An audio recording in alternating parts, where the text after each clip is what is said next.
Coercive control is a pattern of behaviors used to dominate, intimidate, isolate, and control another person without necessarily using physical violence. So I did a little more research too, digging into this. We have seen some legislation coming down the pipeline here in the US and then in other countries like the UK. And I came across some statistics as I was just looking into some of that new legislation. And I read that a pattern of coercive and controlling behavior actually increases the likelihood of physical violence, and that offenders who exercise control over their partner's day-to-day activities are actually more than 5 times more likely to kill them than other domestic abusers. So it is a very serious form of control, and it's important, again, we wanted to spend time on it because it's important that people understand what it is, so that if it is happening in their own lives, they can recognize it. But like I mentioned, we are seeing,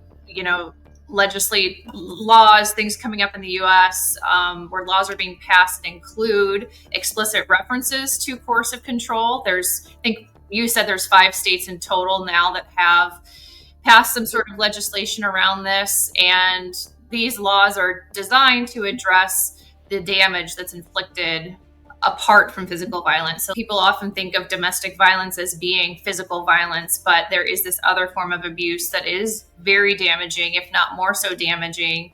And so that's what these laws are starting to acknowledge, which is really great. So a couple examples. California has been really progressive on this, and they've passed a law. I'm not sure how recently this was, but it's around custody of someone who has perpetuated coercive control is considered to be detrimental to the best interests of the child. So this means ultimately in California that the responsibility falls on the coercively controlling person and their attorney to prove that they're a safe parent to receive shared child custody. So that's a huge step. And then Connecticut has a similar law. Their law essentially guides judges to include coercive control and considering the best interests of the child in custody deliberations. So it's promising to see that it's coming up, and there's some laws being passed around it, and specifically to child custody, because most often, or I guess historically, control, emotional abuse, domestic violence, those things aren't considered in the family court system. So those are just a couple things that are happening in the US that we're now kind of going to be keeping track of. So I saw a post by Tina Swifton. If you guys aren't following her, she wrote the book called One Mom's Battle, and she's very active on this topic of coercive control and active in getting it acknowledged in our legal system. But I think it was her that posted a statistic that in the states that have this legislation that gives the guidance to judges to consider coercive control, a very high percentage of the time it wasn't considered. So, and I think a lot of education needs to take place in, with these legal professionals, judges, attorneys. There's so many examples, but it's so subtle, but it plants that seed that you're doing something wrong. And so you will alter what you're doing to just not have to deal with those types of situations. No, that analogy is perfect, and one of my go-to ones too, because it's so true.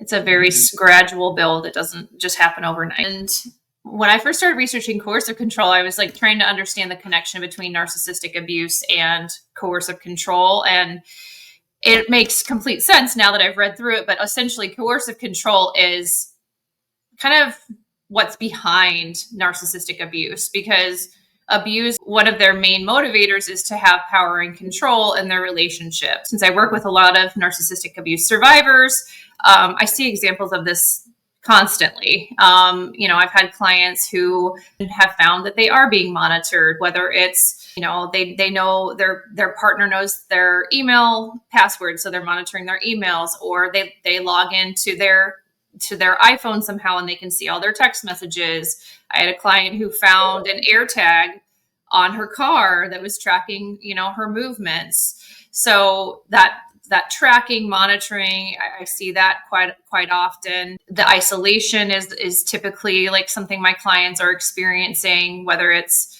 just that, subtly discouraging people or the partner from having outside relationships, to even more overt, tactics of just not just flat out not allowing the person to leave the house or to see their family, and to have those relationships.